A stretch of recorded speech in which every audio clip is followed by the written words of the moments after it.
Hello there, I'm John Rippin, former editor of the Loughborough and Shepshed Echo, an award-winning weekly newspaper in Leicestershire, England. For nearly 50 years I was a member of the editorial staff of the Echo, including 27 years as editor, and over the years I've given hundreds of public talks about life on a weekly newspaper. Unfortunately, for the past 18 months, due to family commitments, it's not been possible for me to undertake any public speaking engagements, and so I decided that in order to keep my hand in and perhaps reach a wider audience, I'd make a few short videos and put them on YouTube. I left school at the age of 15 with a handful of O-levels, the equivalent of GCSEs today, only a lot harder, and joined the Echo 1 month after my 16th birthday in August of 1955. I can still vividly remember the sunny morning when I turned up at the Echo's old premises in Swan Street in the centre of Loughborough, hoping for a taste of excitement on that first day. I thought that perhaps I'd accompany a reporter to the scene of a major crime or something like that, but I had a shock when they put me to work in the office graveyard. Now, I must explain that the office graveyard was not the place where old reporters were placed when they hung up their notebooks. It was the office filing system. Every week, articles that might need to be referred to again had to be cut out of the paper and put in little brown envelopes, and it was the job of the latest cub reporter to keep the filing up to date. I was dismayed when I saw that there was a pile of echoes about a foot high, because it was clear that the filing hadn't been done for some time. But I set to work with a will, snipping away like mad, and after a few days, it might have been even weeks, got the filing up to date. It was tedious work, but at least I was learning what the bread and butter of the Echo was.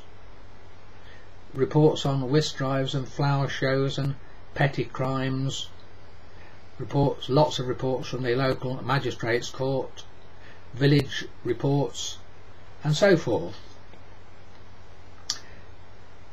After was satisfied, the editor, that I'd got the hang of the filing system, I was told that I could go onto the first rung up the ladder, and that meant writing wedding reports. Details of weddings were sent in by the happy couples and had to be put into story form by a member of the editorial staff, usually the latest recruit. It was explained to me that accuracy was vital.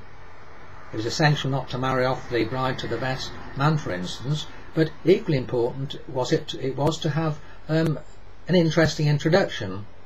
It was not interesting to put every time Tom Smith married Mary Brown at Loughborough Parish Church.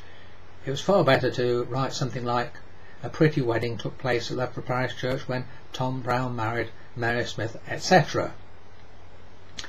I got the hang of the writing weddings reports after a while, and on one day managed to do 20. Yes, there were a lot of weddings at that time. I was also introduced to the joys of rewriting copy contributed by people like village correspondents and flower show secretaries and cricket correspondents. And then the great day came when I was told that I could tackle my first proper reporting assignment.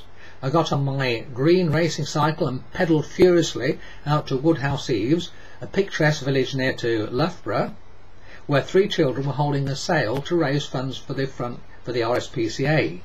They had put out a decorator's table in the front garden, covered it in a white cloth, and were displaying for sale a bewildering assortment of items ranging from soft toys, second-hand books and a clockwork train set to tins of soup with the year 1944 marked on them, clearly left over from World War II.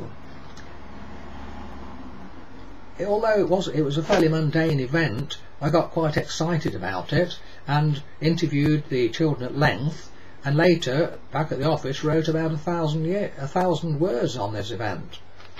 I was very upset when I found that the editor, Charlie Harris, chopped down my wonderful prose to about 200 words with his green pen. It was clear that I'd got a lot to learn. To be continued, as they say.